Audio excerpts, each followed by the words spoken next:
Խաղաղության խոստումով իշխանության եկած Թրամփը ոչ միայն 24 ժամում իզորու չեղավ կանգնեցնել ռուս-ուկրաինական պատերազմը, այլև Մերձավոր Արևելքում նոր պատերազմի հրձիգ դարձավ։ Թրամփը շատ մեծ դժվարությամբ կայացրեց որոշումը Իրանին հարվածելու տեսանկյունից, որտեղ մի կողմից բանակցություններ էին ընթանում, մյուս կողմից ռազմավարական դաշնակիցը ներքաշվեց պատերազմի մեջ, այսինքն քայլ արեց եւ հարվածեց Իրանին, եւ Թրամփը մի կողմ մնալ չէր կարող, ստիպված էր լինելու արձագանքել։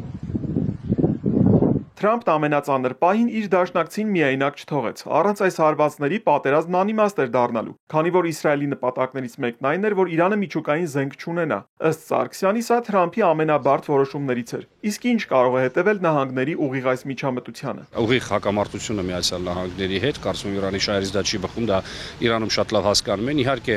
կփորձեն ինչ-որ քայլերի դիմել,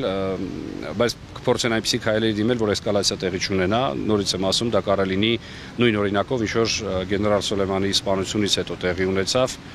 երբ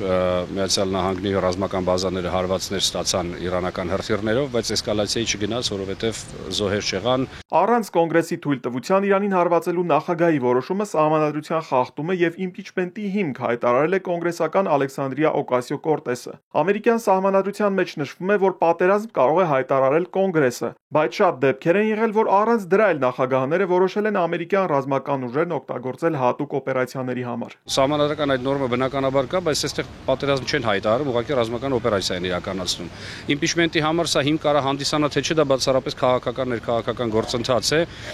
Իմպիչմենտ հայտնել է Թրամփին այսօր հնարավոր չէ, որովհետև մեծամասնություն թե ներկայացուցիչների պալատում եւ թե սենատում, այնպես որ դեմոկրատները բնականաբար կփորձեն սա օգտագործեն իմպիչմենտի թեման առաջ մղելու համար, մանավանդ ընտրություններից հետո, որոնք տեղի են ունենալու մոտավորապես 1.5 տարուց, այդ ժամանակ միգուցե փորձեն ինչ-որ բան անել, բայց գլոբալ առումով կարծում եմ Թրամփին իմպիչմենտ այս պայմանությամբ չի սպառնում։ Թրամփը չսպասեց նույնիսկ, որ լրանա Իրանին իր իսկ տված 2 շաբաթ ժամանակը։ Աշխարհի հզորագույն պետության ղեկավարի այս հեղեղուկ պահվածքը չի հարվածել արդյոք նրա հեղինակությանը։ Ըստ հարցումների Ամերիկայի բնակչության 60%-ը կարծում է, որ չպետք է ներքաշվեն պատերազմական գործողությունների մեջ։ Այնպես չի, որ հանրության մեջ ինչ-որ լայն անհանգստություն կա, վերջի Իրանը հեռու է ուղիղ հարվածներ Միացյալ Նահանգներին չի հասցնելու, իսկ Միացյալ Նահանգները ունի բոլոր հնարավորությունները ամենատարբեր հրթիռներով հարվածելու Իրանի ամենատարբեր կետերին ըստ անհրաժեշտության, բայց դե պետք է հույս ունենալ, որ դրան չի հասնի իրավիճակը։ Սպիտակ տան ղեկավարը ոչ միայն ռազմական, այլև ներքաղաքական միջամտություն է ցանկանում ցուցաբերել։ Թրամփն այժմ չի բացառում Իրանում ռեժիմի փոփոխությանը միջամտելու հնարավորությունը։ Թրամփն ընդգծել է, որ ռեժիմի փոփոխություն տերմինը քաղաքականապես կոռեկտ չէ, սակայն եթե այս ղեկավարությունը չի կարողանում Իրանը հզորացնել, ինչու տեղի չունենա ռեժիմի փոփոխություն։ Համարում են, որ Իրանի ժողովուրդը բարեկամ ժողովուրդ է, բայց առաջնորդներն են հակա-իսրայելական դիրքավորում սերմանում, պրոպագանդա անում երկրի ներսում, այսինքն այստեղ իրանք խնդիր ունեն իշխանության հետ, իշխանության փոփոխության հետ, որովհետև վերջի ռազմավարական դաշնակիցներ են կարելի ասել Իսրայելն ու Իրանը եղել մինչև հեղափոխությունը եւ դրա համար նրանք համարում են, որ այս հեղափոխությունը իրենց համար լրջագույն խնդիր է եղել եւ իրենց հարաբերությունների համար լրջագույն խնդիր է եղել։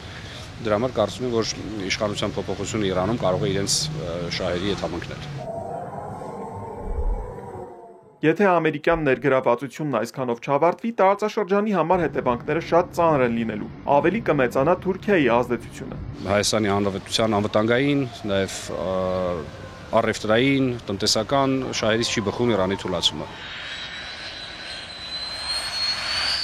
Թրամփին ու Նեթանյահուին այս փուլում զսպել հնարավոր չէ, շատ լավ են պատրաստվել ու հստակ նպատակներ սահմանել։ Մասնագետները պատերազմի դադարեցման կանխատեսում դեռ չեն անում։ Ահարոն Հայրապետյան, Իզաբելլա Հովհաննիսյան, Ալեքսանդր Կիրոյան, Էպիկենտրոն,